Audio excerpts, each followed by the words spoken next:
as far as interest, as far as marquee value. And it hasn't gotten that much marquee value. But let's go ahead and get into it. Don Madge, South African superstar, minus 190. Faris Ziam, a plus 165. You have Omari Akhmedov, a minus 120. Zach Cummings, a plus 100. Nordine Taleb, a minus 120 over Muslim Salikov, a plus 100. You have Bilal Muhammad, a very familiar name and a major favorite, a minus 360. Takashi Sato, a plus 300. Timu Pakalin, a plus 175 against Atman Azatar, a minus 210. You have Laron Murphy, a gargantuan plus 400 against Zybura Tukagov, who I understand at minus 500. I'm with that line. I completely get it, and I'm here for it. You have Marbek Tusimov, another name that I think this line is appropriate for. Taisimov at a minus 250. Diego Ferreira, a plus 210. And kind of rounding out some of the names that maybe casuals don't know. Sarah Moras, a plus 120. Lana Jojua, a minus 140. I think that one is fair, but Sarah Moras is never out of a fight. As I look at these, Joe, I always like watching Zach Cummings fight. Plus 100, not enough for me to put 5 on it, but definitely live. Don Madge has looked very good. I like him. Bilal Muhammad, I'm not going to pretend that I always enjoy his fights. They are usually boring, but minus 360, yeah, probably. Timu Pakalin, I think, is 175, maybe some value at plus 175. Tukagov, a minus 500. I think he's going to steamroll Murphy. But I look at Sarah Moras, and I'm like, okay, maybe her. Maybe her. I look at Taisimov, and I'm like, minus 250. I like that, too. I think these lines are pretty well constructed. You give me... I'll take the plus 120 on Sarah Moras, as well as Diego Ferreira. I will take that at plus 210. Okay. I don't think he's done. I really don't think he's done. I think he's still got plenty of energy and juice left in that system. Whereas Tasimov will potentially beat the brakes off him, but you never know. I mean, look what happened last weekend in China. So just throwing that out there. But other than that, I mean, I think Bilal is too much of a favorite over Takashi Sato. Massive. I mean, I might look at Sato and say, you know what, 5 on it. Why not? It's plus 300. Get exceptional value out of that. Bilal's a blue collar fighter. He goes in for the finish, but he's blue collar. He's just going to grab the lunch pail, show up there with his hard hat, and just go. And Takashi Sato, I mean, even though he stuttered in Pancrase last year, he stepped into, I think it was in April when he beat Ben Saunders, and just that left cross, that was something special. I'm not convinced that he couldn't connect with that on Bilal Muhammad, so I'd probably pick him as one of my I got 5 on it. Now, there are some fights I'm real excited about. Andrea Lee, minus 230. Joanne Calderwood at plus 190. I've got 5 on Joanne Calderwood. Sure, at one point I thought Joanne Calderwood was going to have her run of this division. That didn't necessarily work out. Andrea Lee looked very good after since dealing with her personal issues with Donnie Aaron and that scumbag that's finally got caught and all that stuff. But she has looked great in the UFC. She's 3-0 there. It's crazy to think she's only had 3 fights. But Joanne Calderwood, man, I think she is still incredibly underrated. I know that she lost to Shikagian and she's not been consistent, but I think she is an excellent fighter. And when she's on, I don't think there are a whole lot of people at flyweight that are better than her. What do you think of this fight? It's a fairly large odds because, JoJo can sort of put off some magic, but I do see why Andrea Lee is a minus 230 favorite. I see why. I'm actually I'm edging with Andrea Lee here. I'm leaning towards her to pull off this victory, not because of the odds, but just because that not many people agreed with her assessment from her last fight that she was going to win. Right? Yeah. It was one of those things where it was like, are we both that wrong? I remember the chat was kind of like, what are you guys talking about? And she emerged victorious. So I'm going to lean towards Andrea Lee in this fight here. I think she's a lot better than most people are giving her credit for, with the exception of the odds makers and the people that are putting down money. I understand it's Tuesday. We still have a ways to go until Saturday. These odds could sort of tighten up as we get closer. So Curtis Blades a minus 485. Shamil Abdurakhimov plus 385. Now, here's the thing. I got Curtis Blades winning this 8 out of 10 times, but it is a heavyweight fight. It is a heavyweight fight between two guys who are ranked. Abdurakhimov has won 3 fights in a row. He's won 5 out of 6. 2 of his most recent wins are knockouts, and that is the story. That is the thing. Now, granted, when he's made a step up, I mean, he beat Tybura. Tyburra's all right. I don't think he's ever beaten anybody on the level of Curtis Blades, though. I think Curtis Blades is very good. Curtis Blades ain't going anywhere. I'm picking Curtis Blades to win this fight, but it's a heavyweight fight, and if somebody has proven that they have knockout power, I give him a chance. That being said, I think that Curtis Blades is going to drag Abdurakhimov down. I think he's probably going to grab wrist control, probably throw punches from the back or from a turtled position, and finish Shamil Abdurakhimov. But that line, man, that line gives me a little bit of hesitation, Joe. But I got all the time in the world for Curtis Blades. When James is here, he interviewed him about 12 times on the site. Like we had him on regularly. What do you think about this one? Well, he's only got 2 losses, and they're both to the same human being, Francis Ngannou. Yeah. Okay. Let me ask you a question before I give you my assessment here in terms of my prediction. In his last fight against Justin Willis, because of the hatred leading up to that fight, do you think he purposely dragged that fight on for 15 minutes? I could see it. Based on the way that he acted, yeah, I could see it. Okay, so in this fight here, I'm definitely going with Curtis Blades. I like your assessment. I think you're pretty much bang on with what Curtis is going to do. I don't think he's going to want to sit there and stand and trade with Shamil, even though I do think he's got the better striking. He might be like, you know what, maybe this is an opportunity for me to showcase my speed against Shamil and go for that knockout. But should he get in trouble, and you don't want to risk getting in trouble in the heavyweight division because one punch changes everything. But if he feels like it, I think he'll just take down Shamil at will, stabilize position, and then just start unloading and try and get that finish. I think he, as crazy as it sounds, Curtis Blades needs another, let's just say, dominating victory to really start raising some eyebrows again, because he did lose to Ngannou and then went the decision with Willis afterwards. That I'm sure many people were like, Curtis Blades maybe is not as good as we thought he is. Well, he is as good as you thought he was. He's just got to be able to ensure that, he's number 4 right now. A dominant victory will maybe slide him past Junior Dos Santos, sure, put him at number 3. But if not, he's just basically fighting to retain his number 4 spot. Yeah, I agree. I like that. And not a bad fight to make here. It pads the card a little bit. Sure, why not? I'm okay with that. I dig that. I like putting people who are pretty good on a card, and if you don't have anybody in mind for them, give them something to keep them busy, make a little money. Sure. Why the hell not? Mm-hmm. Davi Ramos, a plus 260 against Islam Makhachev, a minus 320, and this line is right where I think it should be. This fight taking place, I mean, come on.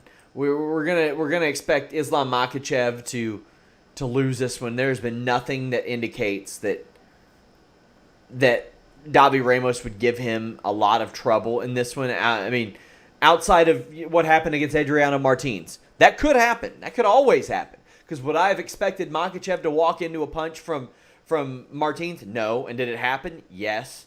But Makhachev looks prepared.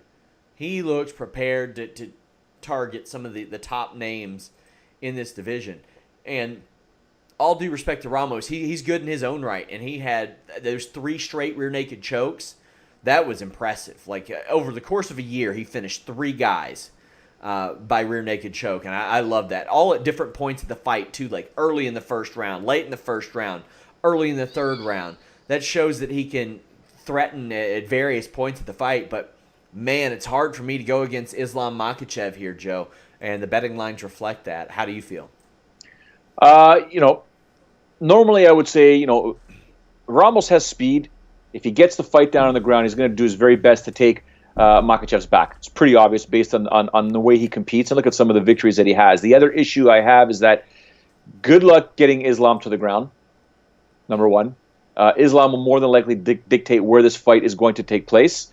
So I picture Ramos on his back a lot. With his back on the mat, with Makhachev pounding away here. At the same time, Davi's Brazilian Jiu-Jitsu is fantastic. He's going to have to look for sweeps here or limbs that are left loose. And if the limbs are left open, he's going to attack a limb. But Makhachev, I think, is going to earn a unanimous judge's decision here, just pounding away, perhaps a TKO. Will I be surprised if Davi Ramos was able to take his back and in some way, somehow get that rear naked choke in? Not at all. That's what he does. That's what he's fantastic at. But at the same time, Makhachev is a grueling blue-collar, Dagestani, Kazakhstan, whatever you want to call those dudes from that former Soviet Union murderers. That's what they do. They will grind you down until you are nothing. The co-main event, and normally when somebody loses 3 out of 4, I do not pick them. I don't want them in a co-main event. Edson Barboza, I'm just like, all right, I know this fight's going to be good. He's a minus 150 against Paul Felder, who is a plus 130. And it's not a big enough line for me to put 5 on it, but, I mean, Paul Felder has won 4 of his last 5. Barboza's lost 3 of his last 4. Now, granted, let's look at the people in history who have beaten Edson Barboza. Justin Gaethje, Kevin Lee, and we're talking like a Kevin Lee that looked like he'd be something. Khabib Nurmagomedov, Tony Ferguson, Michael Johnson, and a lot of you might go, Michael Johnson, I can't explain him. But Donald Cerrone and Jamie Varner. Paul Felder, on the other hand, has dropped fights to Barboza in the past, Ross Pearson, Francisco Trinaldo, Mike Perry, a much lower level of opponent. And that Barboza fight happened, 4 years ago, and it went to a decision. Do you think that Felder has improved enough since then to be able to sway things? I mean, with those years, he's 35 years old now. Edson Barboza is actually still younger than him. I feel like Barboza probably has more cage miles, but as we've seen, that doesn't always necessarily matter. That seems to be less of a factor as we go on, unless your name is BJ Penn and you're getting knocked out by fat slobs in the street. Jesus. But how do you see this one going? It's such a hard fight to break down. Yeah. Right? Like your assessment of Paul Felder, how has he improved since then? Of course he's improved since then. This is a stud of a fighter. Guy that spends a lot of time in the gym, guy that shows up to call UFC events and spends a lot of time in the workout rooms, trying to get someone to hold pads from coaches that he may have competed with fighters against. So he's fantastic. I think it's just a matter of it's so tough because Barboza's taking so much punishment and can unleash absolute highlight reel knockouts and finishes and leg kicks, and you just never know. But when he gets hurt and starts backpedaling, things get ugly. So it's one of those. It's hard to say. It's not who wants this fight more, because I don't know if many people want to win more than Paul Felder. That guy there is just an absolute animal when it comes to once he steps into the octagon or in a cage in general. If he can withstand the leg kicks, and I think he can, believe it or not. I never thought I would say that about an Edson Barboza fight, but I think Paul Felder has enough Muay Thai technique to withstand those kicks unless he cannot check them. If he can't check them and Barboza ties them perfectly and he starts destroying the calf and the thigh and the hamstring, that's going to be a short night for Paul Felder. But he's taken those kicks before. He's a Muay Thai fighter as is. So, speed kills. Barboza has the speed, in my opinion. But Felder can take it. Felder can take a beating and just keep on moving forward. So it's all a matter of if Barboza can finish him early, we'll say, first to mid-second round, good for him. He'll be able to do it. If not, Felder's going to, I think, pick him apart and eventually TKO him. Yeah, I think you're spot on with that assessment. I'm real interested in this fight. This is a good fight. I do feel like it should have been third from the top. I think that something else should have been wedged in here. Some sort of contender fight should have been the co-main. Yes, of course. That's the way it should be, right? You know what it should have been? Or it should have been Tony Ferguson against Absolute Scrub. That's who it should have been. Tony Ferguson against Absolute Scrub. Tony Ferguson shows up, makes championship weight, beats the brakes off of somebody. If somebody falls out of this main event, Tony Ferguson slides right in. That's what should have happened. Both Poirier and Nurmagomedov agree Tony Ferguson should be next. Refreshing to hear that. It is embarrassing how much Tony Ferguson has been overlooked. Embarrassing. We've got a bunch of people running around in the UFC without championships that won them and never lost them. Just a gaggle of people. It's embarrassing. But what isn't embarrassing is this main event. Khabib Nurmagomedov, he is 27-0. He is the lightweight champion. He will take on the interim champion, Dustin Poirier. Khabib a -450. Poirier at +360. And Joe, when I see that, I always think back to one thing. I think back to Khabib Nurmagomedov getting rocked. I think back to when he fought Michael Johnson almost 3 years ago. Michael Johnson, the guy that we talked about earlier, who has stood in there despite his 19-14 record, has beaten some of the best in this division. He's beaten Poirier. He's beaten Barboza. He's beaten Ferguson. Like, when you look at the people he's beaten, he's got almost a Hall of Fame resume. And, of course, the GOAT, Artem Lobov. But he almost put down Khabib Nurmagomedov. Now, what does Michael Johnson have to do about this? Very little. What does Michael Johnson's hand have to do about this? A whole lot. Because, dare I say, Dustin Poirier has better hands than Michael Johnson. Despite the result of their fight 3 years ago, which blows my statement out of the water, I think that Dustin Poirier has a better motor. I think he is more accurate. I think that he has as good of a chance to beat Khabib Nurmagomedov as Conor McGregor did. Now, granted, that didn't work out too well for McGregor. How do you see this fight going?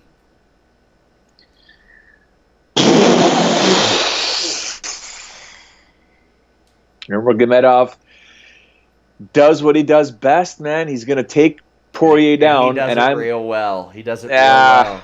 Yeah, I'm of the opinion Poirier has spent the majority of this training camp on his back, getting up. On his back, taking a beating, getting up, and unleashing on whomever wants to stay in there with him. This is going to be, and Dustin Poirier has a boatload of MMA miles on him. Let's not kid ourselves. This guy's been around for a long time. There's a couple documentaries out there that he's in that you can really see what he was doing when he was young. Yeah. But Nurmagomedov is incredible. Is something special. For a guy that's been competing for a while, he hasn't taken that much damage. Yeah. He's been rocked. But have you seen the size of his chin? I mean, you could back a Ram truck into his chin, he probably still won't get knocked out. He's just the guy's a monster. And he'll probably try and dominate the Mack truck or the Ram anyways. But Poirier is one of those guys that has been around. He's seen it all. He'll be ready. He's going to be ready, and it's just a matter of how much can he take? Because Nurmagomedov has that ability to take people down and suck the will to win out of them to the point where he starts yelling at them, tap out. It's better for you. Tap out. Just, Dana, make this guy tap out. Tap out. It's just not going to stop. And that's what he does.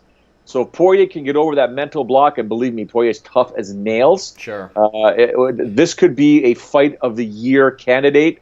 I'm not saying fight of history candidate, but we're going to see a true test of Poirier's heart in this fight here, because Nurmagomedov I think is going to dominate him. But one mistake from Nurmagomedov, and Poirier's got some power and some accuracy. I believe he is the current, if I'm not mistaken, he's the current underground champ, because he beat Eddie Alvarez, right? Because Eddie Alvarez beat Justin Gaethje. What's that title? Title called? Yeah, I get what you're saying. Yeah, so he's the current underground king champ, right? So just got to be careful here. So if you're Nurmagomedov, don't get tagged.